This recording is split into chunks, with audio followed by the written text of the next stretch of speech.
Hi, this is Dr. Stephen with Outclick Magazine. Today, we're excited to bring to you a really wonderful organization here in South Florida called the Miami Foundation and their upcoming event called Give Miami. We want to welcome Rebecca Fishman Lipsey, who is the president and CEO. We've also got some other guests we're going to bring into the program. Rebecca, welcome. Thank you. It's great to be here. Thank you. It's great. We're going to bring in the other people. They're going to be kind of hanging out right now with us while we chat, but we're going to talk about their organizations. Rebecca, the organization, the Miami Foundation, really does amazing work. I start out by saying, if there's one person that hasn't heard of it, tell us what it is and what you all do. Got it. So the Miami Foundation is the foundation focused on building a strong, equitable, and resilient Miami today and forever.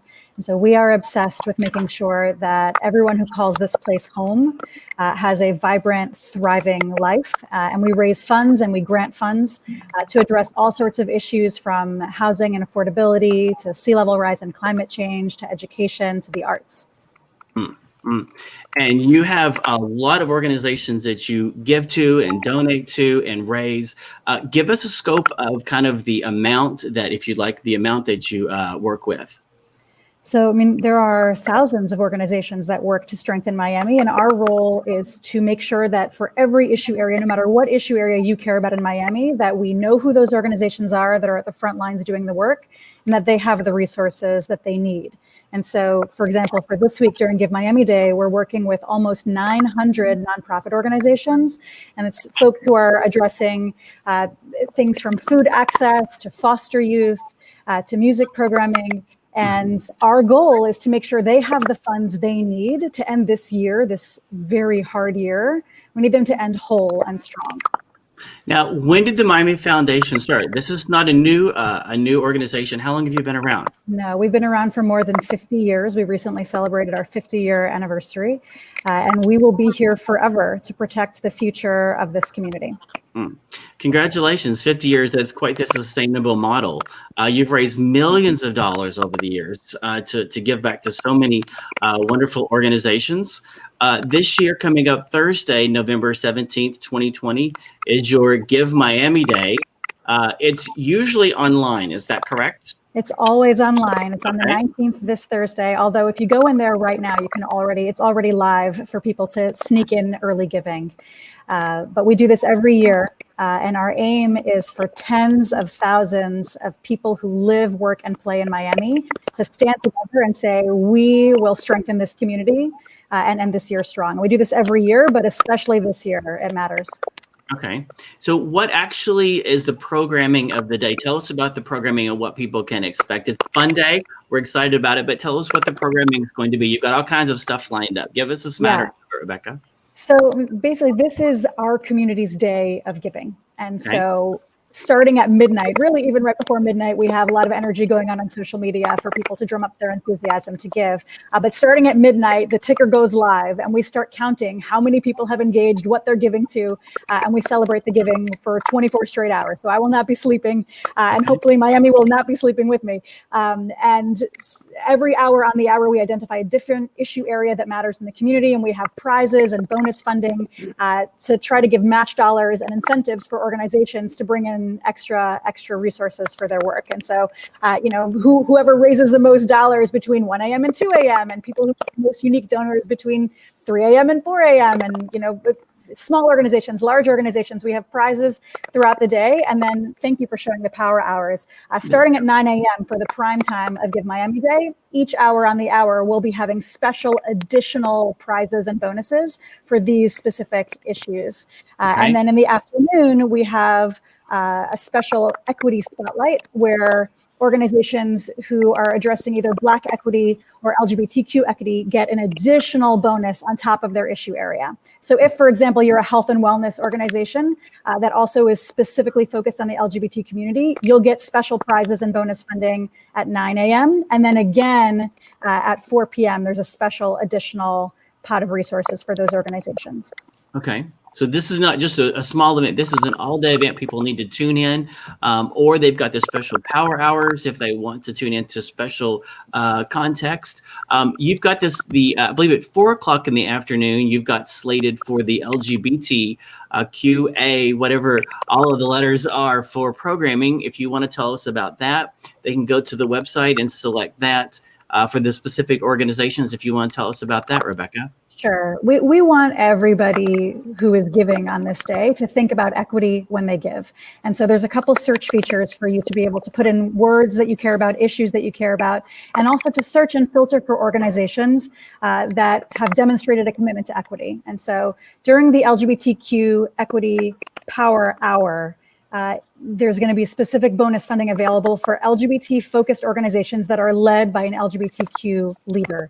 And so we've raised an additional bonus pot of match dollars for organizations, and every dollar that they raise, there's going to be additional funding for them that they earn for their organization. And so we're hoping that everybody who gives, and we're hoping tens of thousands of locals will give, that everybody will give extra during that hour to the LGBTQ organizations in our community because of the importance of their work and their leadership in our region. We've got some leaders here from some of the organizations that you are working with. I'm going to start with Miss Sue Martino.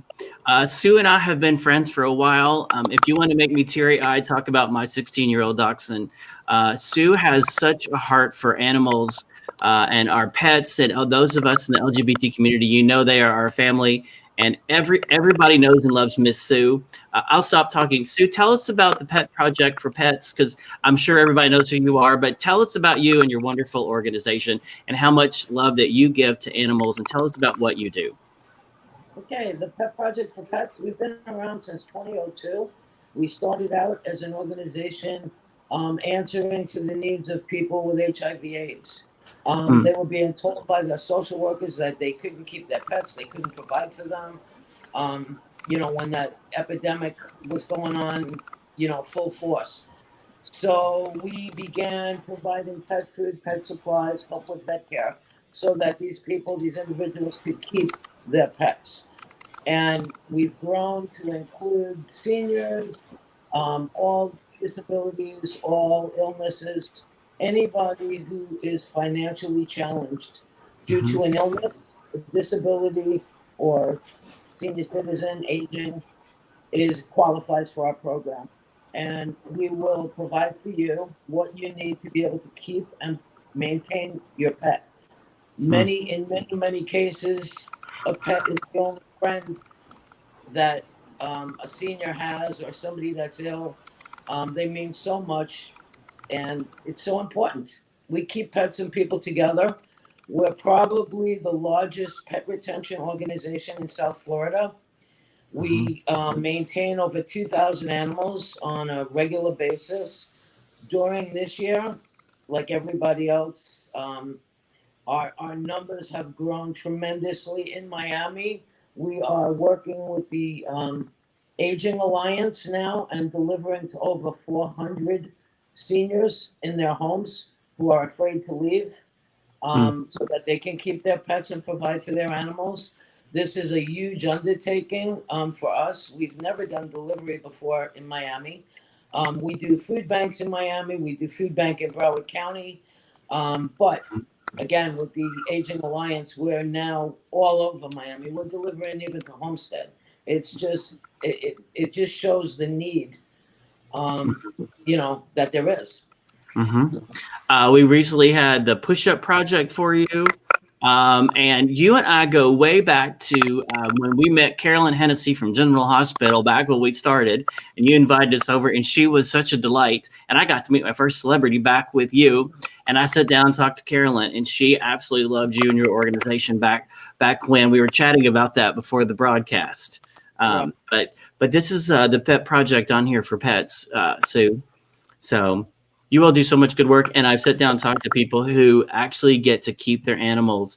And I remember that day, Sue, and it's a little emotional, but I remember that day when people said, I am choosing to pay for my pet's food over mine. And if I have to choose, I'm going to pay to feed my pet. And you step in and you provide the food for the animals, and the people can actually buy their own food over over for yours, and you provide that. It's absolutely amazing what you do, and just the labor of love you provide. Anyway, I've talked enough about your organization and what you do, so thank you for what you do. Thank you. Thank you. Thank you. Grace, let's go with you. Grace, you are from the Aqua Foundation.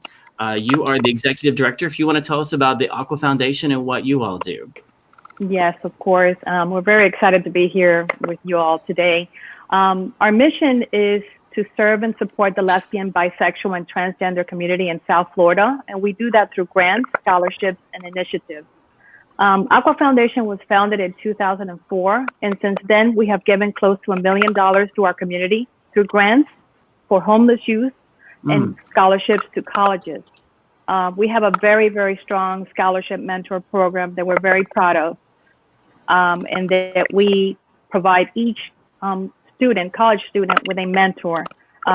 So we do that to support our young population who we feel are going to be future leaders. We're also very proud of the events and programming that we have created through the years. Some of those programs and events that the Aqua Foundation are known for in the LGBTQ family is the LGBT Family Barbecue, the Aqua Ally Awards, where we recognize members of our community that are true allies to the LGBT community. This year, we recognize 3 amazing commissioners, county commissioners. We also are known for Aqua Girl, Aqua Affair, which is coming up December 17th. And that's an event dedicated to feature and sponsor our scholars. So we talk to our scholars, we talk to our mentors. It's a festive event. The community comes together and meets our scholars, and it's a really fun event. Unfortunately, because of COVID-19, we're not able to host any of our events live, but we're trying to do our best virtually. And also, we have Aqua Cares.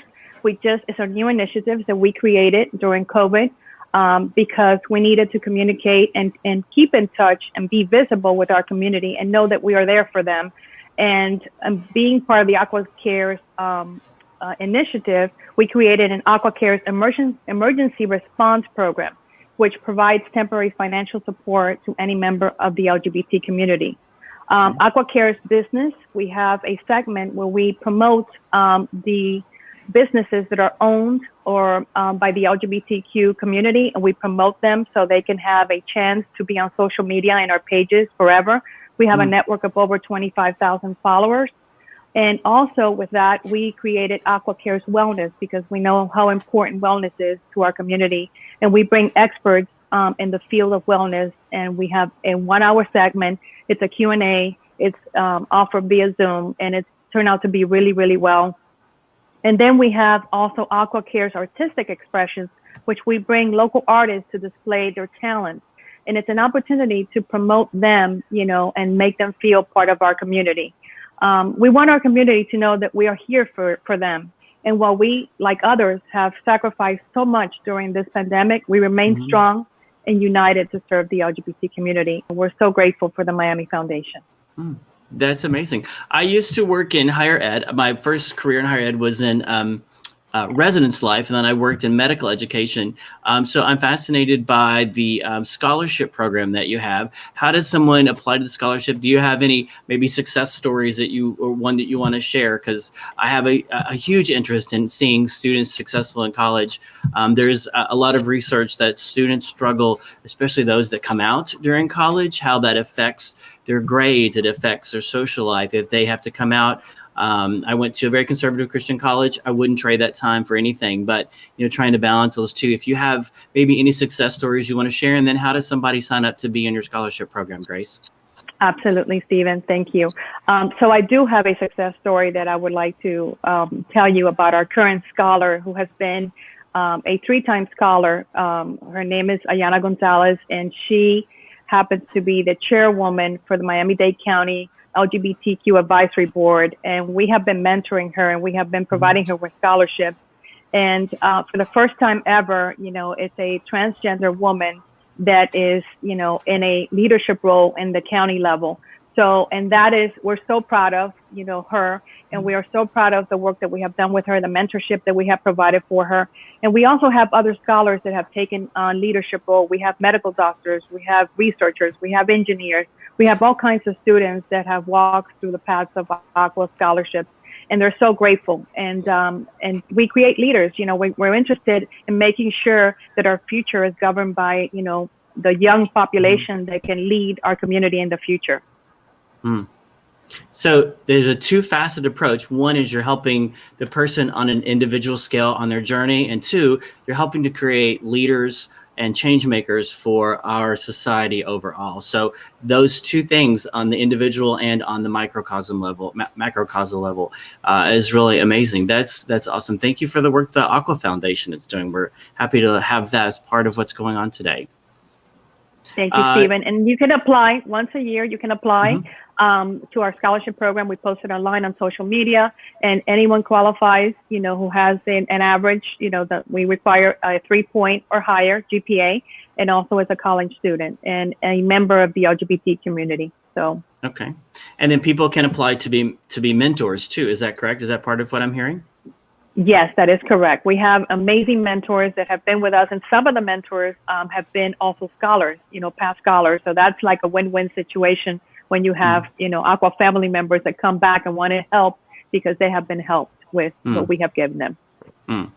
That's the mentoring program is very important for so many people. And I've learned what I've learned partly through school, but mostly because of the leadership of other people that I've gotten to work with. That's amazing. Johara, if I have that correct. And by the way, I love the name of your organization, Envy. Also working with youth. Tell us about Envy, Johara, and what's going on and what you all do. Okay, so first I'll start off with the very basic and let you know Envy stands for National Voices for Equality, Education, and Enlightenment. And thank you for including us in the show, and to Miami Foundation for all of the work that you're doing to make sure that our community is thriving, especially during this pandemic. So I definitely want to acknowledge that. So our organization, our mission is to prevent bullying, suicide, and violence among youth, families, and communities through direct service, mentoring, and prevention education. And what that means is, so we started in 2009 in the height of youth dying by suicide due to bullying. And many of them were LGBT youth. If a few of you all remember back then, I believe it had gotten up to, I believe there were like 12. They were back to back to back LGBT youth choosing another route because they just could not deal with the bullying and the lack of, I would say, mental health resources. And so, or the access, or, there's still so much stigma around it.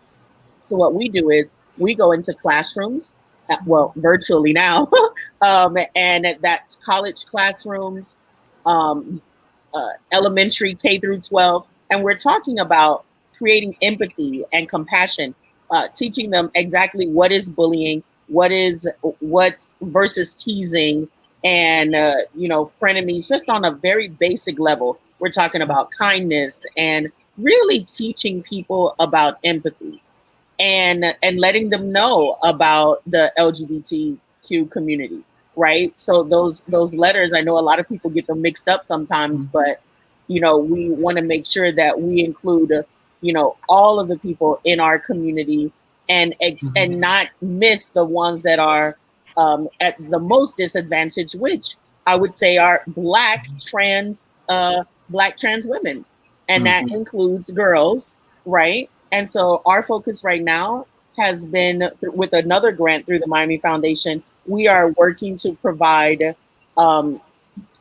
resources to those Black and brown LGBT youth who are right now struggling, right? Really struggling. And when I say youth, I'm talking about, high school through college ages as well. Many of them who are experiencing homelessness or are in homes that are not, where they need a little extra tender care. Let's just say that.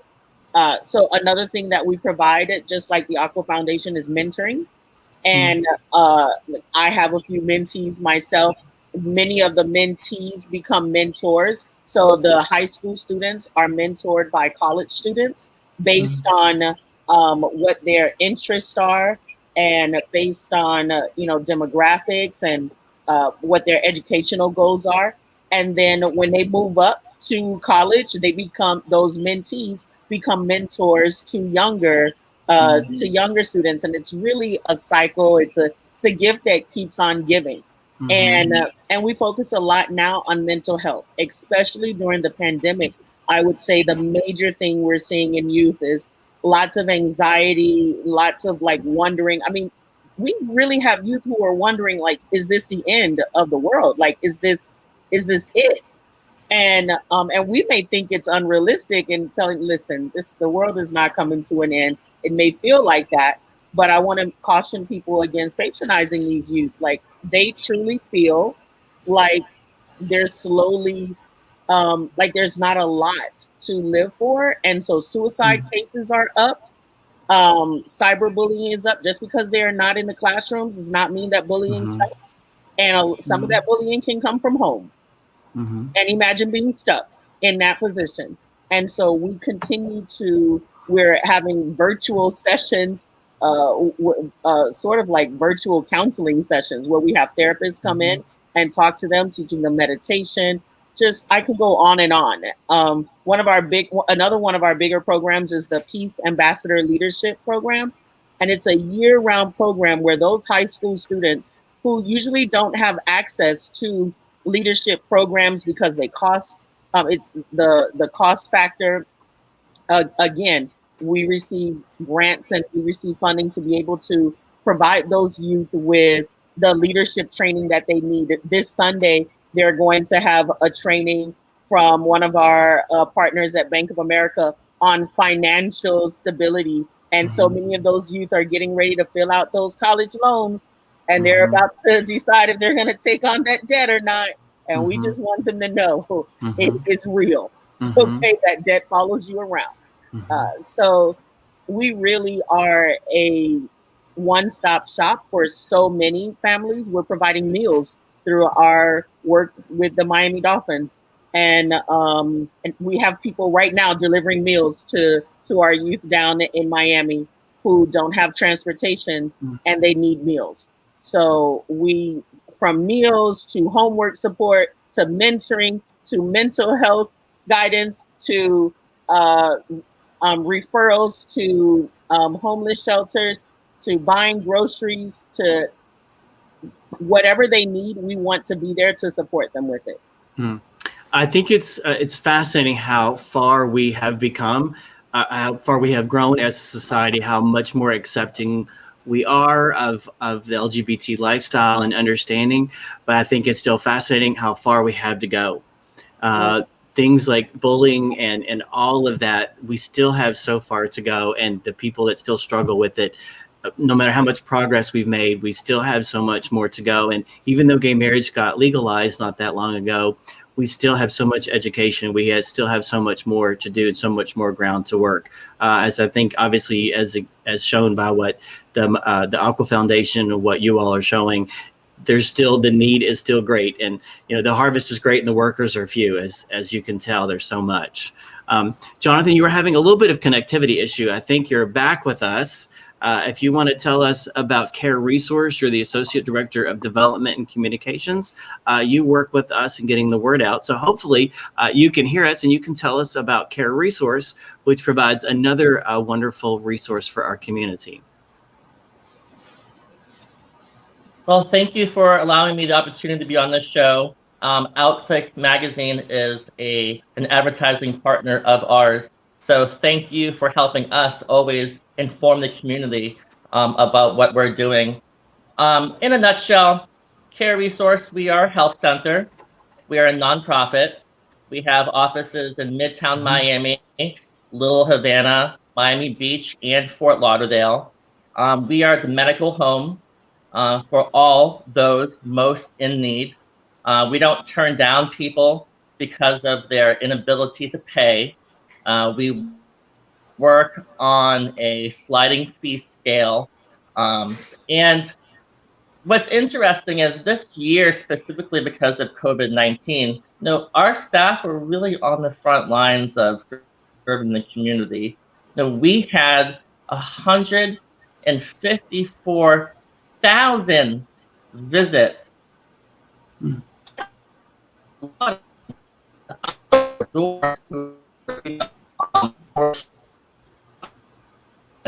Ways. But when COVID, Jonathan, you're cutting out a little bit. We can do.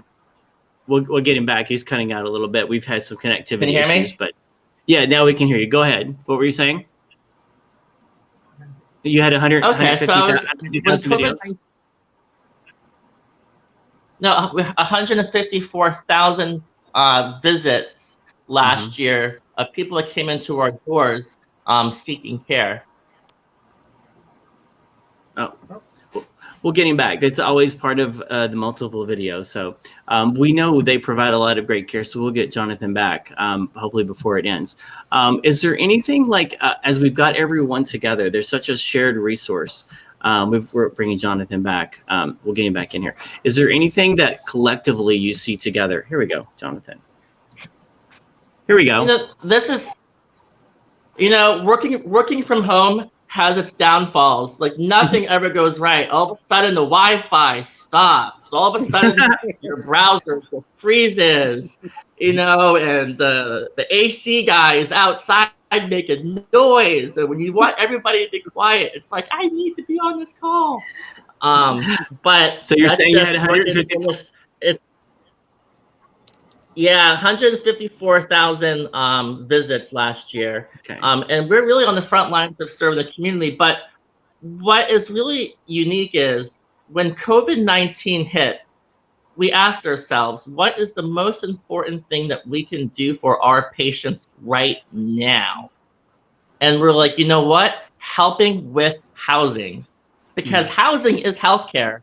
I mean, if you don't have a roof over your head, that's going to lead to many more issues. So we were like, the most important thing we can do right now is help to provide housing. So we created this emergency assistance fund, and through it, we've already been able to help hundreds of people, hundreds of families pay their rent, stay afloat, and it's very direct and it's very impactful. So this year, for Give Miami Day, all funds that are raised go right to that fund. And then we take that money and we give it right to patients to help them with their rent. And I'm hoping that this day can mobilize the community, because that's a need. Housing is a big need. You look around, you see a lot of people are struggling, and you see a lot of people who are already behind in rent. And this is a lifesaver. It puts people back in their homes. So that's what we're doing this year for Give Miami Day. But yeah, we at Care Resource, we've been around for 30 plus years. We're a health center in 2 counties. But we also, regarding our services, we provide dental services, we do pediatric services, we do behavioral health services. We have HIV screening and prevention services, HIV specialty care. It's the whole health needs of the community. And because we believe that mind and your spirit work together, the whole health needs. And that's what we do. And we're proud of it. And we're on the front line even now.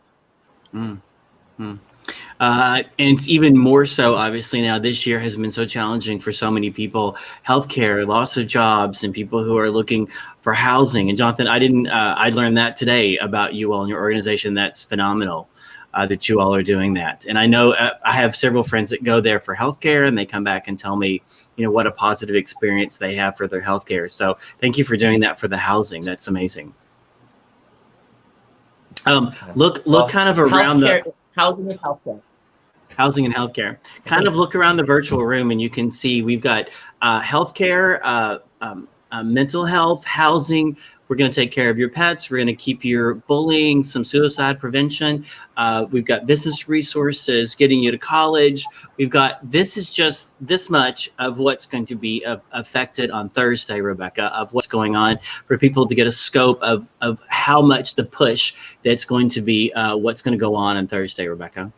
Yeah, Dr. Stephen, I'm remarking to myself, I feel like this is a masterclass in exposing the community to all of the issue areas that we care about and that matter. And you've brought together such a thoughtful group. But this is what I'm hoping every single person in Miami will experience on this day. Go to this site, go to givemiamiday.org and explore all of these people who are, I view every single person on this panel and beyond, local heroes who have identified something that matters to them and who are making a real difference. And everybody in Miami should ask themselves the question, why will you give? Why will you give on this day? I see it's so clear why everyone here gives of their time, of their talent, of their treasure to strengthen this community. And I hope at the end of this day, every single person in Miami can answer the question, why did you give? I bet if everybody watching sat down, they could probably name 5, 10, 20 people that could benefit at least from each person just on this screen, not to mention all of these other organizations. Museum of Contemporary Art, we've got arts on here. It's not just mental health and services. You've got Museum of Contemporary Art. Arthur, if you want to go on through some of these others. You've got so many things that are necessary. The arts are one that we're also so affected by COVID and really need some more help. Safe Schools Miami-Dade, Save Miami-Dade is on there.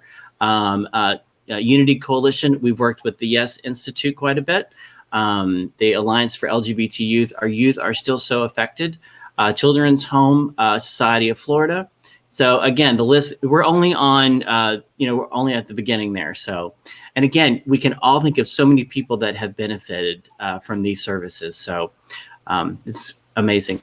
Is there anything else, Rebecca, you wanted to cover that we didn't cover? And I say people don't say it loud enough, so I'll say it loud enough. It's get out your checkbooks and your credit cards and, give and donate, volunteer. If you don't, through this day, give and if you can't give monetarily, give of your time to these organizations. Sue, you've got some dog food I know that probably needs to be shoveled around in the back. You can put people to work. I've seen you do it.